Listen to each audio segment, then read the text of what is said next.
People usually think getting sales in their print-on-demand Etsy shops boils down to getting massive amounts of listings up in their shops and using the perfect block of SEO or title and tags. But both of these combined are only about 25% of it. Another 25% is watching videos like this to help you learn the skills you need to be successful, and the other 500% is actually doing what you said you would. If you start an Etsy shop right now, there is a way, an easy way, to make it almost impossible to fail.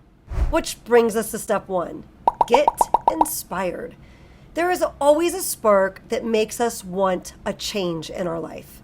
Perhaps you get tired of struggling financially and living paycheck to paycheck. Or perhaps you have traded all of your available time for cash. In my case, I was teaching in a 4th grade classroom all day long, and then I would tutor all afternoon long.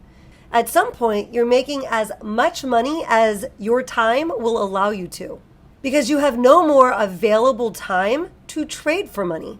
Or maybe you come across a video like this talking about small, scalable business ideas. Or actually know someone in person that is super excited about their own small business, and maybe that gets you inspired. Step 2, you need a goal. Whichever way you found yourself inspired, inspiration can be incredibly strong, but it honestly doesn't usually last for very long. So what you need next is a realistic goal that you can measure, as well as a time you need to achieve it by. I am going to list 20 designs by August 2nd, and I am going to list another 20 designs by August 9th. August 9th, I will have 40 listings in my Etsy shop. This is something you can measure and even has a checkpoint to keep you motivated and focused. Step 3, the next thing you need is a detailed and realistic plan that will get you to that goal.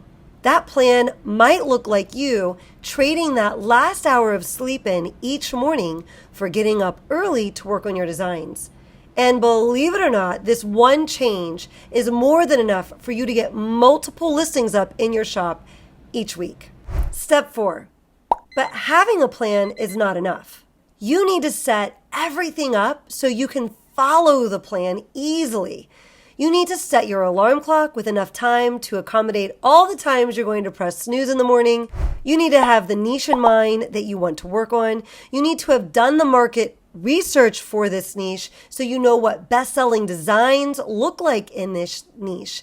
All of this will set you up for a productive work session when you do wake up. Now, if you don't go to bed early, if you don't set your alarm, if you don't get up when that alarm goes off, or if the thought is running through your mind that there's always tomorrow, then that means you don't actually intend to stick to your plan. You're just looking forward to pushing off the listing and sleeping in for that extra hour. Which brings us to step 5, practicing willpower. Let's say that alarm is going off and you get ready to say some of the most dangerous words in Etsy's small biz history. A, I will just list double tomorrow. B, skipping one day won't hurt. C, I'm not making sales anyhow, so it doesn't really matter. D, I'm too sleepy to actually make a good design anyway. And it is in times like this that you will need willpower, which is the ability to tell yourself no. Build up your willpower by anticipating all of the excuses you're going to make. Practice saying no to all of them. Willpower is something that can be practiced and developed through daily habits. It is the mental strength that helps people focus and redirect their attention when a task requires more effort. It is also known as self-control, discipline, and resolve. Practicing willpower in any part of your life can strengthen your overall ability to exercise it. Oh, cookies right out of the oven. Oh, they smell so good.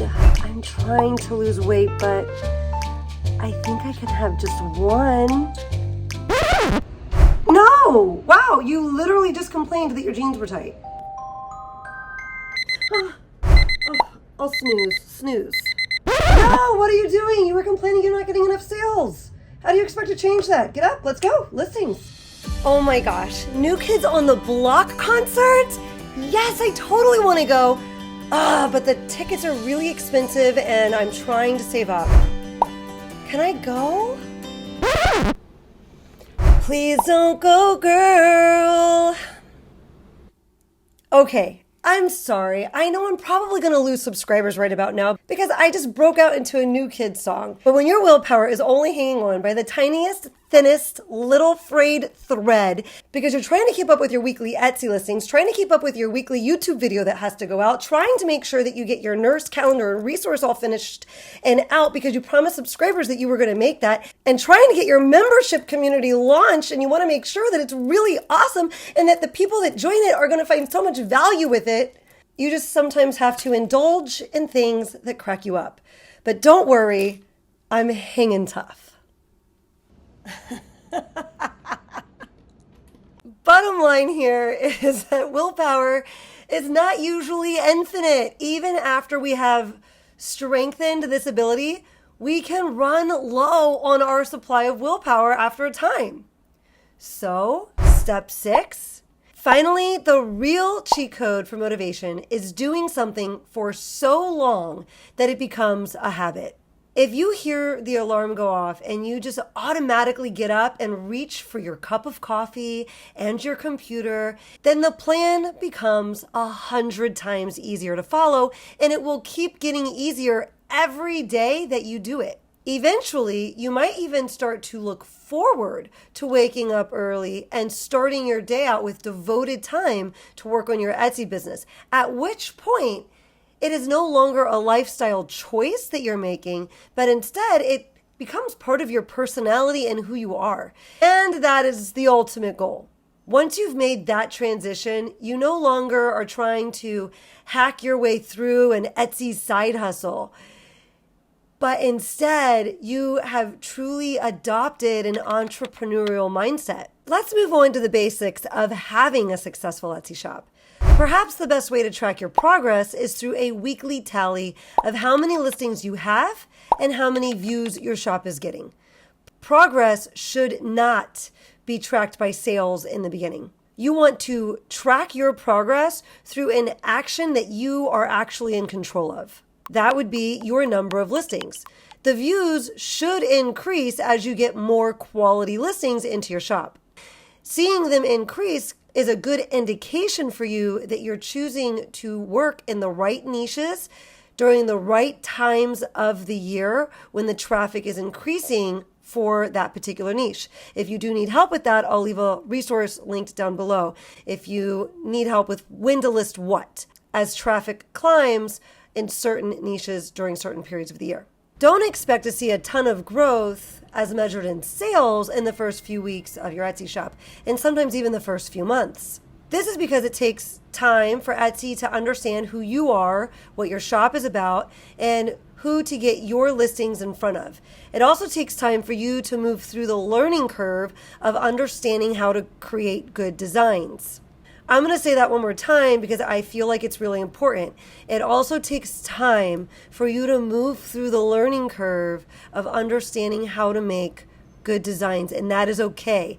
Keep at it with the intention of each design being just a bit better than the last. Once you start seeing visual progress, it becomes a little easier to stick to your plan. So creating a document where you can keep track of the listings you put up that week and the number of views you received that week can be super helpful as a visual for you. You will probably find that on weeks that you put up more listings, about 2 to 3 weeks later, you're seeing a boost in views.